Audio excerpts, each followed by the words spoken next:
En cette fin de mois d'avril, deux événements coup sur coup nous viennent en parallèle. Tout d'abord, en ce 26 avril, rappelons que ça fait maintenant 80 ans qu'est survenu le bombardement de Guernica. Et en parallèle, donc, il y a 3 semaines aujourd'hui, cette fameuse journée du désarmement de Théa du 8 avril. Ces deux événements sont pour nous le symbole d'un conflit politico-militaire qu'il ne faut pas considérer comme ayant commencé avec la création de l'ETA et avec l'adoption d'une stratégie militaire au Pays Basque. Ce conflit est né bien avant, ses origines sont politiques et réclame aujourd'hui une solution également politique. Bien avant 1959, bien avant la création de l'ETA, il y a eu le soulèvement franquiste, il y a eu la conquête du Pays Basque par les armées espagnoles, castillanes à l'époque et les armées françaises. C'est depuis que le conflit basque a commencé.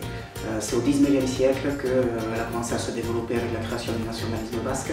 Cette géopolitique basque particulière n'est pas apparue avec la création de l'ETA et c'est donc pas avec le désarmement de l'ETA non plus qu'on trouve aujourd'hui une situation de paix au Pays Basque. La paix réclame bien d'autres choses, elle réclame une solution politique et puis elle réclame aussi une mémoire partagée de ce conflit. Une mémoire qui ne soit pas uniquement l'exclusivité d'une certaine partie de la population, celle par exemple des victimes de l'ETA qu'il faudra forcément prendre en considération dans le travail de mémoire, mais également la mémoire de ceux qui de l'autre côté ont également vécu de manière tragique cette histoire. Et en particulier celle par exemple des prisonniers politiques. Dans le cadre d'un processus de paix équilibré, il faudra forcément commencer à mettre en place un processus de libération de ces prisonniers. C'est un pas concret, mais également un pas éminemment symbolique dans la recherche d'une véritable paix partagée au Pays Basque.